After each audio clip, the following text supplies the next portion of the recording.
Hey guys, welcome to the second session of Federalism. I'm Ankna, your master teacher for social sciences at Vedanta. Hope all of you are doing absolutely amazing.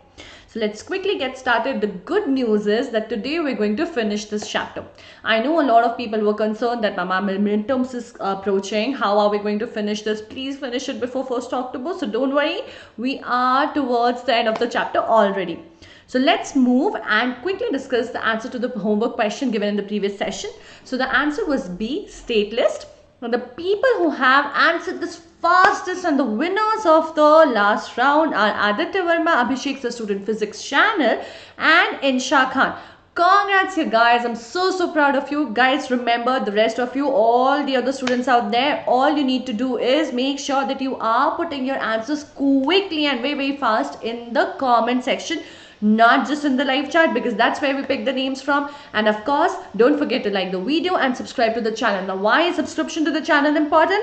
Because only when you subscribe the channel, you get to know when the video is coming, so that you don't miss on the video and you are quickly able to put your answers in the comment box. So don't forget to subscribe the channel right now if you've not done it already. And also, if you are excited for the session, hit the like button right now. Okay. So this is what we are going to discuss today. We're going to talk about what makes India a federal country. We have already kind of discussed that before. We're going to deepen our conversation and understanding about it even more. We're going to understand that how is it practiced in India now that it is federal. We have once understood that. Then we will see how federalism is practiced in India. What do we mean by centralization in India? And of course, our homework question, 1 mark, very important question in the end. So let's understand, Bacha, what makes India a federal country. So if you remember, in the last session, we had already discussed that India, although in the constitution has not been mentioned as a federal establishment, but we have the structure of federal country, right? We have a structure of federal institution. So that's how the country works, that's how the nation works. And what are those few things that makes us federal? So there are 3 different lists, there are 3 different tiers of government, right? Distribution of powers in different levels, all of the different tiers of government having their own powers, their own jurisdiction, which has been described, which has been clearly stated by the constitution, by the 3 lists in the constitution, right? So that is what makes India a federation, right? A federal country. Now, Bacha, this if we talk about the type of federation we are holding together federation, right? You have to quickly tell me in the comment box which is the second type of federation. We have discussed this in the previous session. There are 2 types of federation. One is holding together federation, which India is, where the different states or different unions, different princely states, all of these have come and united together, and a holding together federation has been formed. What is the second kind of federation? You have to quickly tell me. Okay, so in the comment box, if you have not watched the first session and are not sure about the answer of this question, you know what needs to be done. If you have not watched the first video, but I've already discussed all of these things, go and watch the first video on what federalism is. Okay, moving on. So because India is holding together kind of federation, so usually we have seen that in this kind of federation, what happens, the power distribution is not equal, not just in terms of different levels, but even in different states. There's some variations. So similarly in India also, because it is a holding together federation, the power given to different tiers of government are different. Naturally, the central is more powerful than state, and we're yet to read about the local government. So we will definitely study about where do they get their power from a little ahead in the session, today's session only. But let's quickly discuss about the powers of different states. So Bacha, even the powers that have been given divided between the different states, that distribution is slightly unequal. Not all the states are treated in the exact same manner. That could be because of various reasons. For example, Jammu and Kashmir. So when India got independent, Jammu and Kashmir was a princely state, and the choice was given to the Raja over there whether he wants to be a part of any of the country, Pakistan, India, whatever or not. And that's an altogether different story. Point being, after they came in, they had certain conditions. Hence, special provisions were given to Jammu and Kashmir. So, what were these provisions? they had their own constitution. Now bacha, this is before, like last year, before 2019. After that, a new act and constitution was acted upon Jammu and Kashmir, and it has now become a union territory, and now it is directly under the control of the central government. But before that, it had a special constitution of its own. In fact, people who were not a permanent citizen of these states, of the state, did not even have the power to buy a property, buy a land over there. So this is how it was different over there. Like, it's not the same, in Maharashtra or in Jharkhand or in Bihar, in Karnataka. People, let's say if I'm from Jharkhand, I can still buy a property or a land in Karnataka. I don't have to be a permanent resident of the state. So this is how a different, treatment was given to the few states. Similarly, there is Nagaland, there is Mizoram, etc. All these states, that's also given in your book. These states are also enjoying powers, not really enjoying, but these states are also having these powers where people who are not permanent resident do not have the permission to buy land or property over there. So this is how there is unequal distribution of power, if you say. Now at the same time, we have something called union territories also. So if you talk about union territories, bacha, these are places which are very, very small to be actually existing as a state. So we also realize that they are also very individualistic in nature, okay? They're very diverse, or maybe culturally different, or different kind of ethnicity. For whatever reason, we also cannot merge them with their neighboring states. So these places have been given a special position and have been called as union territories, and they are directly under the supervision, or you can say the control of the central government. They directly look at it, okay? They have their own importance, which makes them, unique in their own way, which is why the central government takes care of them. For example, Chandigarh, Lakshadweep, Delhi, all of these, there are around 8 union territories that we have now, including Jammu and Kashmir. Earlier it was 7. Okay, so these places, as I told you, are known as union territories. Now, but you might be thinking that, ma'am, Jammu Kashmir is not so small, but then why are you saying that it is a union territory? So, but it used to exist as a state earlier. But because, as I told you, because of the special, unique, special qualities or special, there might be something different which makes it very unique. For example, Jammu and Kashmir has a very, it's very, very politically important for us, right? So it has international importance, if you say, in terms of boundaries, resources, and a lot of other things. So that is why it becomes very unique and important for the government to take care of it. And that is why, in order to have a better administration, it has been now declared as a union territory, okay? Now we are going to understand that this is the structure of the power sharing that is there.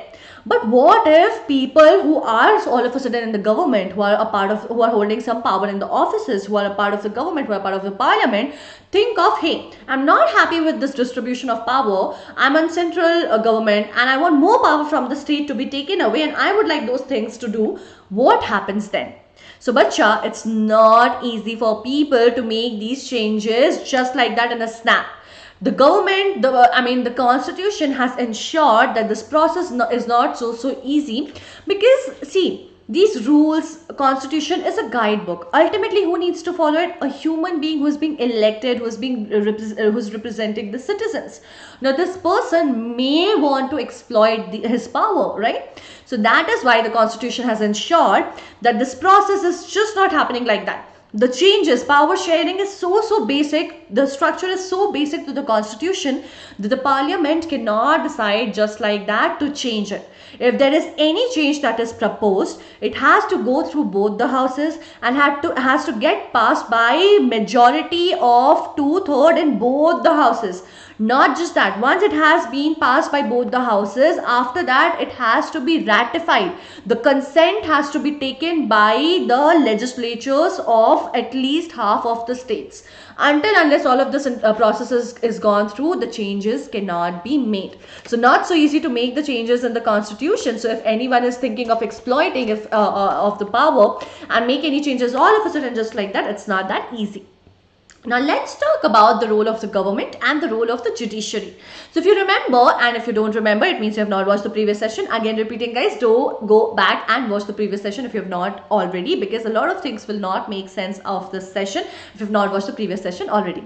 Okay guys, coming back to the judiciary. If you remember, judiciary in the previous session we discussed acts like an umpire, right? So if it is an umpire, what is it doing? What will its duty be? One of the most important duty will be, of course, settling the disputes between the different tiers of the government if there is any disagreement. Correct. The second one, which is a very important power, responsibility or role of the judiciary, is implementation and interpretation of the constitutional provisions and its procedures.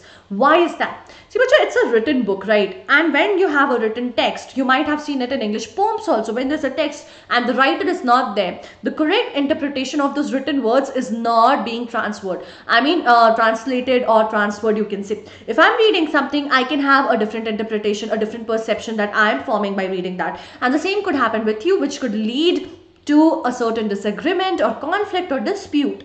So in this case, the judiciary again acts as an umpire and gives the right interpretation and makes sure that the right implementation of the constitution is happening.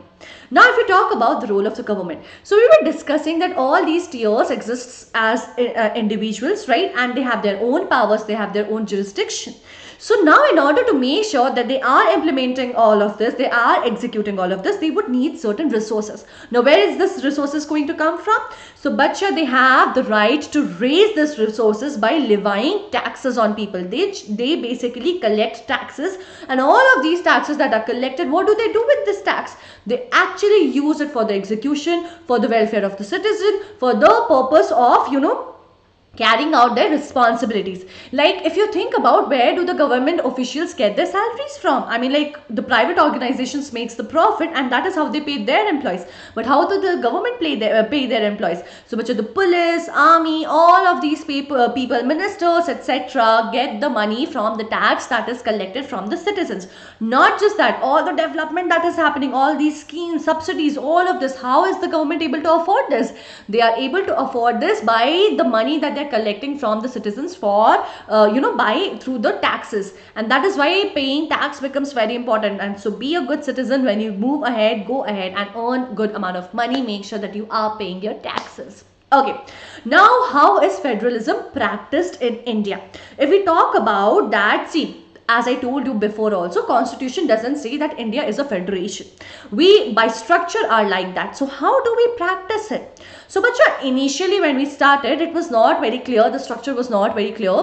So it was kind of a test. It was kind of an experimentation that India did to practice federation. You have to practice federalism by being a federation. Why? Because there are multiple reasons to it. We will move forward and discuss about it.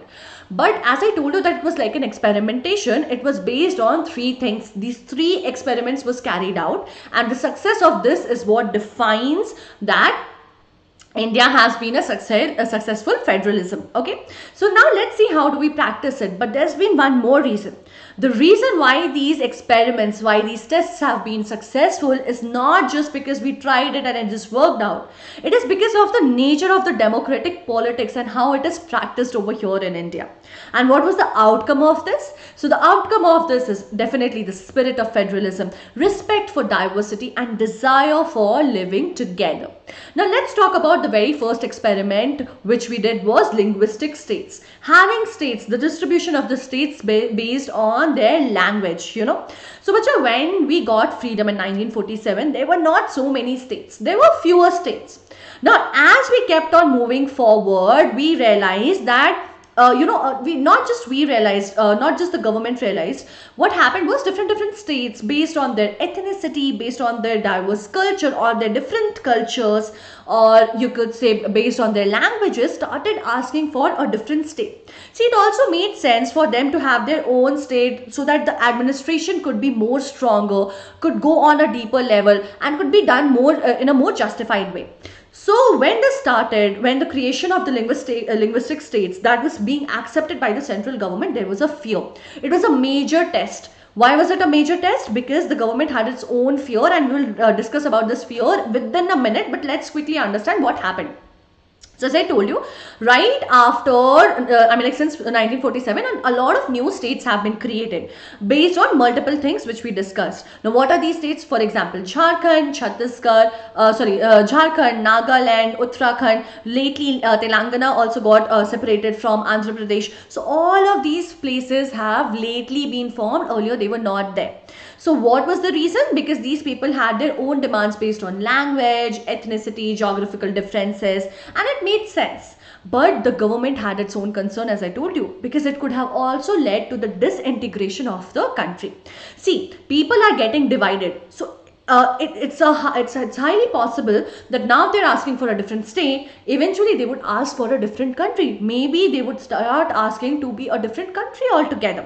So that was always a fear of the central government, because of which they were also resisting of the formation of linguistic states in the beginning. But it actually acted the opposite way. The fear was gone. It was a successful test. The experiment helped us a lot. Instead of disintegrating, it instead united us on the contrary, and it also made the administration way more easier and effective. Why? Because people were now, subject, or most of the people were now very not very diverse in terms of states. Their needs were same, their culture was same, their history was same, their struggles, their challenges were same. So it was easier to cater to all of them and to meet their requirements. The second one was Bacha language policy. So India as a nation does not have any official language. We also do not have any official religion. Why? Because we are secular, right? So no national language helped us a lot, because we have 22 languages as per the constitution. The scheduled languages, if you talk about, they're 22. And we also have two official languages. See, we come from a colonial background, right? We have a history of colonialism. So English cannot be neglected. Then of course we have Hindi, because a lot of people do speak Hindi. If you talk about one language that is spoke all across in a major chunk is Hindi. But at the same time, there's so many small populations speaking so many other languages. So this was the second test, which became very important. So the government, the constitution, everyone recognized that having an official language will not help the country. However, in 1965, the central government did try to change this. They thought maybe they should have Hindi as an official language, but it completely backfired on them. There were so many non-Hindi speakers, especially in the southern states, that all of them started, revolting against it. Now this revolt all of a sudden also turned into a very violent state. So after that, especially in Tamil Nadu, the government realized that this is not going to work. People who do not speak Hindi cannot be forced to speak Hindi, and this is just justified, right? If I'm not a Hindi speaker, why should I learn Hindi? For example, if right now I'm learning I'm living in Karnataka, I don't know Kannada and nobody is forcing me to learn Kannada, and that is so awesome. My work is done with Hindi and English because most of the people know some parts of it, and I can survive. And that's how it should be. People who do not know Hindi should also not be forced to know Hindi just because we have majority of people speaking Hindi in the country compared to other languages, right? Okay, so that was the second test. Now the third one is the center and the state relations.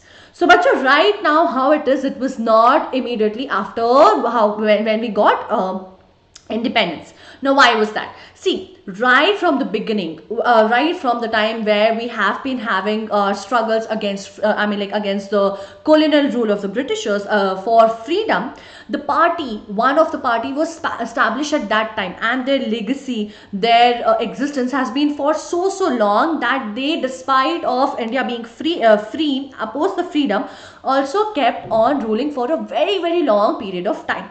As a result of this, what happened that in the center, in the state, most of the places, because of their popularity, because of their legacy, they only used to get elected every time.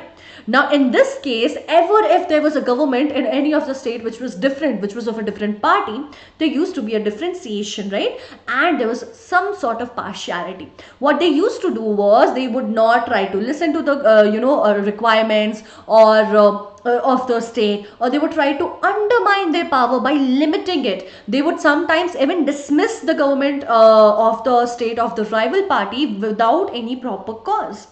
So in this case, the federation, the nature of the federation was not being properly maintained. If you say the nature of democracy, the essence of democracy was also somewhere being compromised. Why? Because the people of the state had selected those representatives by their own choice.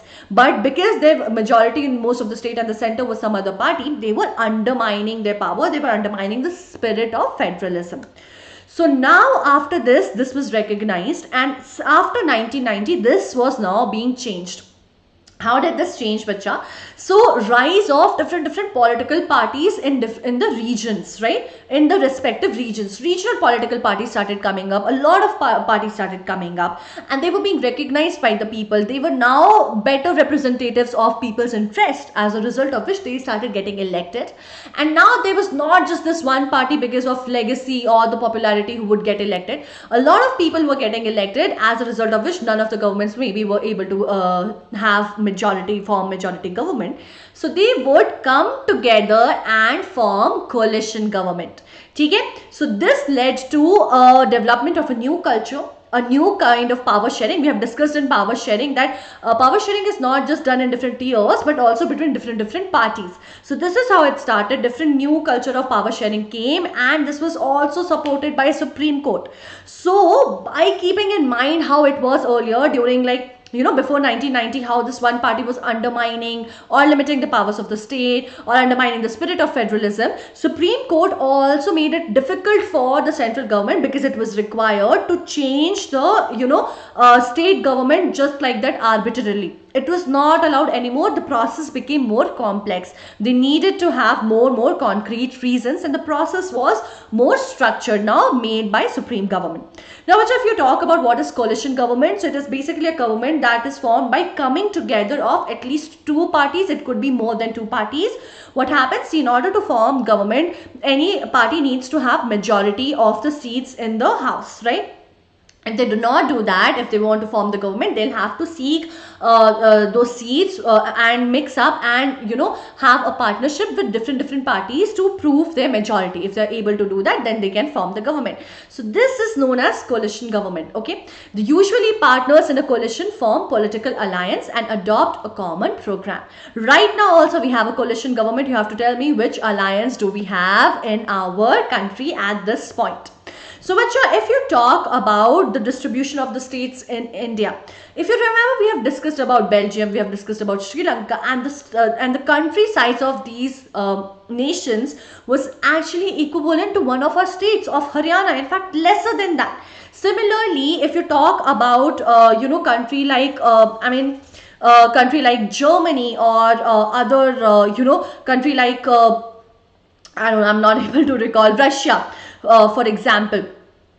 The population in Russia, despite of being so huge, is actually lesser than Uttar Pradesh. Can you imagine? It is lesser than Uttar Pradesh. Then Belgium, we said, was smaller than Haryana. Maharashtra is bigger than Germany. So India has such huge states, right? And at this point, it becomes a little difficult for us to cater to such huge states at the very basic level. So now I have a question for you.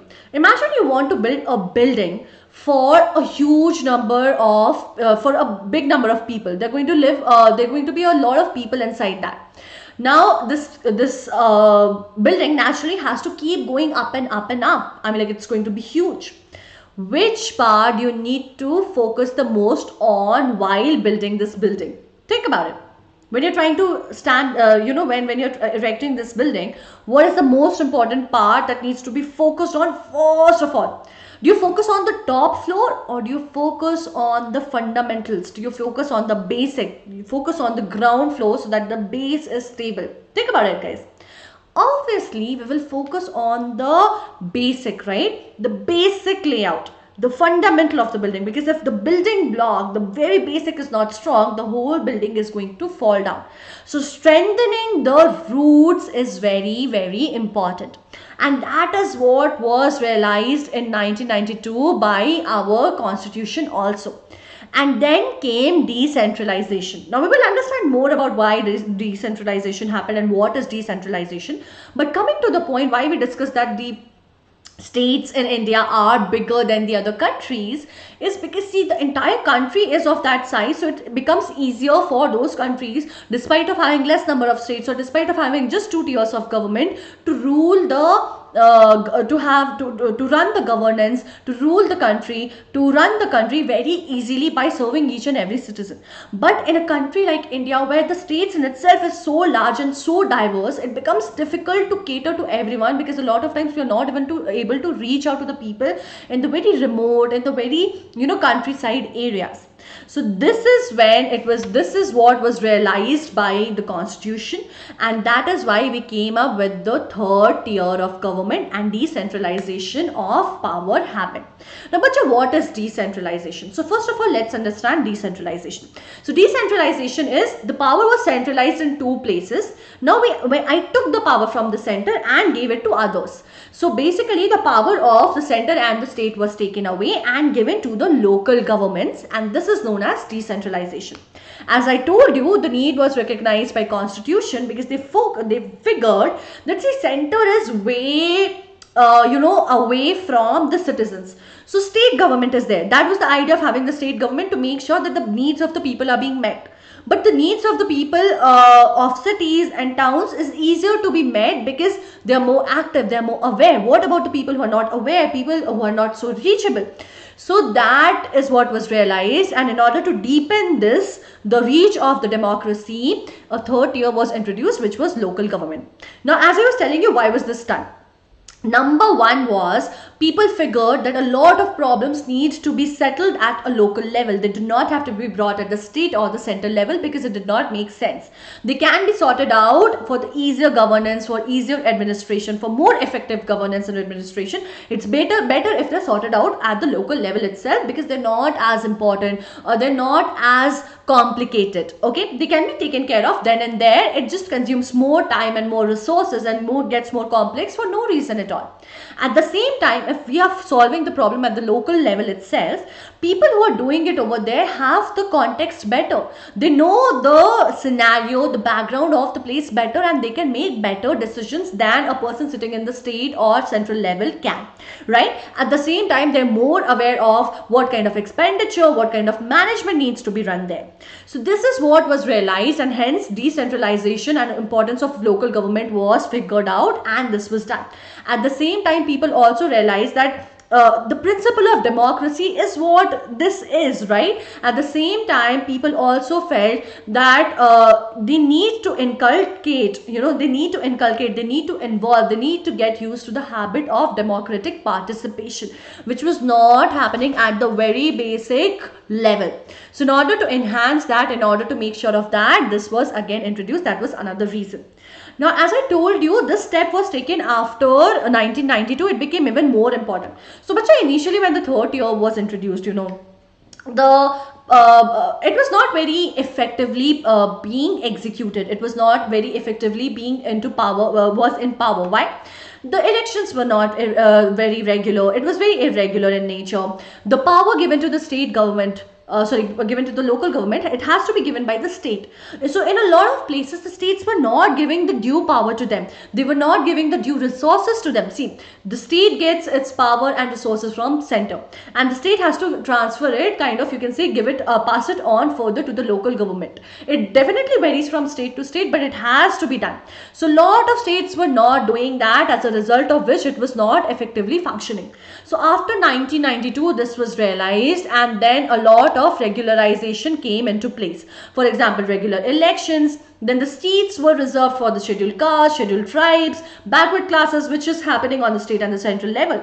Now, this is the only place in the local government in the 3 tiers where the seats for women were also reserved. 1/3 of the seats positions were reserved for women as well. So good, like empowering the women. That's so amazing. At the same time, there was a new state election commission created, which would just, focus on the conduction of panchayat and municipal elections.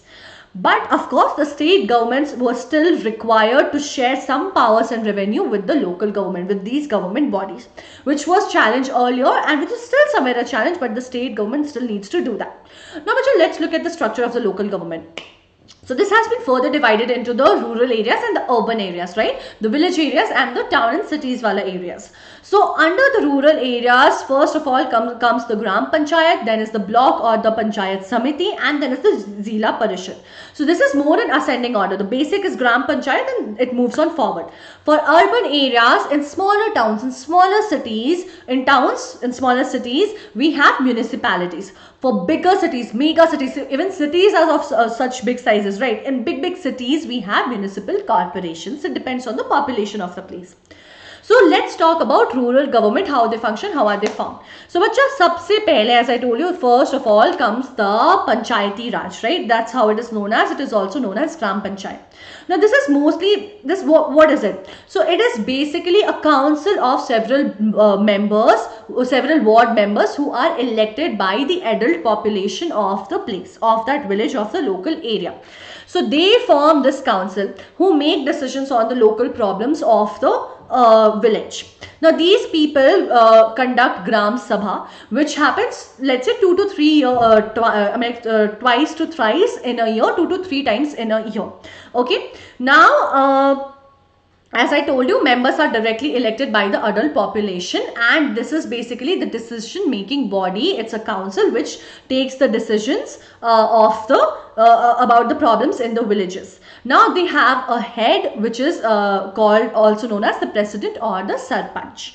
Now when few of these Gram Panchayats, Gram Sabhas combine, these Gram Panchayats, when they come together, few of them, then the group together is known as Block Samiti or Panchayat Samiti. So now who are these Panchayat Samiti or Block Samiti? As I told you, few of them, when they come together, they are known as that. Now these members, okay, the members of the Panchayat Samiti or the Block Samiti are elected by the members of the Gram Panchayats. So basically the elected members now elect, so the citizens select their few representatives, and now the elected representatives are going to elect the members of the Panchayat Samiti. That's how you're supposed to understand. Okay.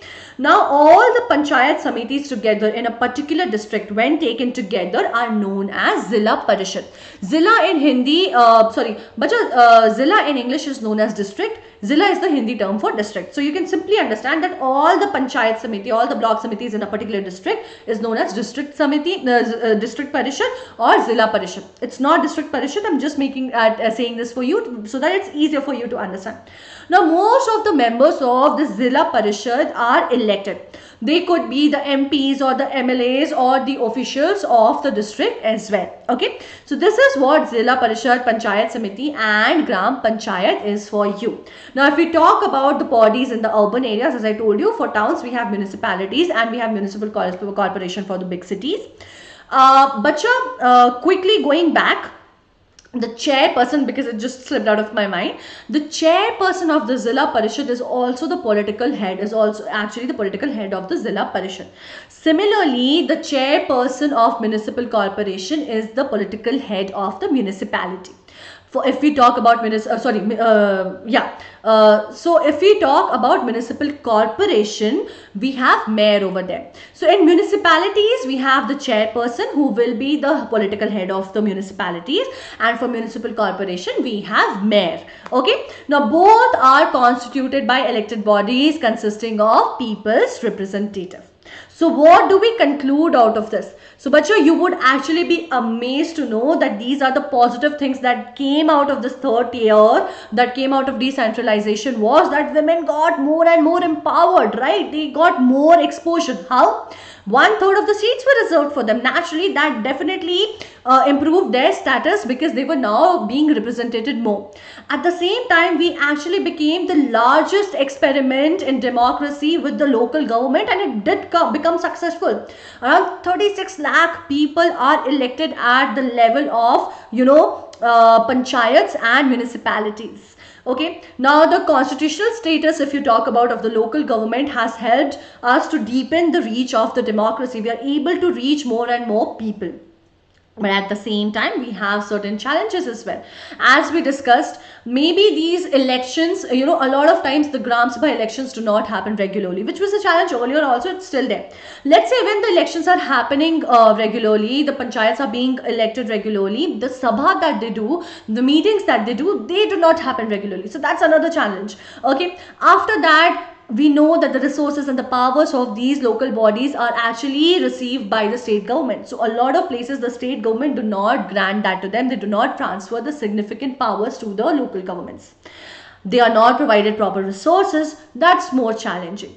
So although we have not reached the ideal self-government, the ideals of self-government, we have not reached that power bar. We have not reached that in terms of that parameter. We have not reached that level. But we have a long way to go. It's okay. We will reach there sometime. There's no stopping us. So that bacha for you was federalism and how it looks in India. Now, don't forget that we always have certain problems of our own. As students also, we have challenges, just like local government has their own challenges. They do not have enough resources. So we also sometimes do not have enough resources like proper notes to prepare from, tests and assignments to prepare for our exams approaching, proper schedule to take care of, proper classes in our language of our own choice, right? At the same time, our questions are also not answered. We have a lot of doubts. So how do we solve this? So Vedantu has come with a solution for all of these problems. State governments will take some time to transfer the resources and the powers to the local government, but with you, it's going to be very, very easy. So what needs to be done, I will tell you in a minute. The good thing is that you're getting a lot of additional bonuses. Additional resources are being available for you, being made available for you.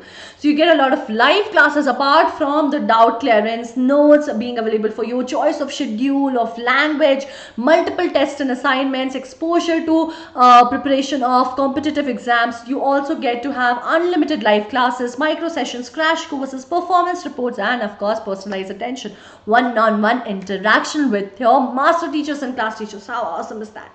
I'm not sure you can do it by having three choices. You can do it for 1 month, 3 months, or 6 months. It's up to you. How long do you want it for? The bigger package you go for, the bigger and more attractive discount you're gonna get. And you get to be a part of the Vedantu family for that amount of time. How awesome is that, isn't it? And you just need to apply a code. You just have to go on this link, vdnt.in/ytpro. Follow the steps. You have to choose your grade, you have to choose your board, you can check out all the details that's there. Then just hit on the get subscription button and then apply this code AKEPRO. The moment you apply this code, you're going to get a very good discount and become a part of the Vedantu Pro subscription and part of Vedantu family.